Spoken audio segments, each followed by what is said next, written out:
கோலி talk Kollywood news.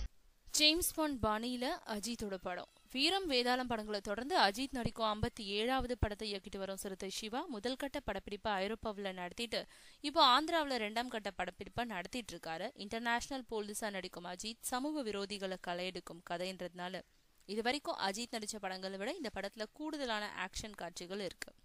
அதோட சண்டை காட்சிகள் பிரமிக்கத்தக்க வகையில இருக்கணும்ன்றதுக்காக பல அதிநவீன கேமராக்களை வச்சு படமாக்கிக்கிட்டு இருக்காரு சிவா. மேலும் எப்பவும் சண்டை காட்சிகள்ல கூடுதல் ரிஸ்க் எடுக்கும் அஜித் பல முறை விபத்துகள்ல சிக்கிக்கிட்டு அறுவை சிகிச்சைகள் செஞ்சிருக்கிறதுனால இந்த படத்துல அவருக்கு எந்தவித பிரச்சனையும் வரக்கூடாதுன்றதுக்காக ரிஸ்கான காட்சிகள்ல அவரை வச்சு கவனமா படப்பிடிப்பு நடத்திட்டு இருக்காங்க. முக்கியமா ஜேம்ஸ் பாண்ட் படங்கள் பாணியில இந்த படத்தோட ஸ்கிரிப்ட் அமைஞ்சிருக்கிறதுனால இந்த படத்துக்கான லொகேஷன் மட்டும் இல்லாம பாடல்கள் பின்னணி இசையும் ஹாலிவுட் படங்களுக்கு இணையா கொடுக்க போறாங்களாம். ஆக அஜித்தோட 57வது படம் ஆக்ஷன் பிரியர்களுக்கு பெரிய விருந்தா இருக்கும்.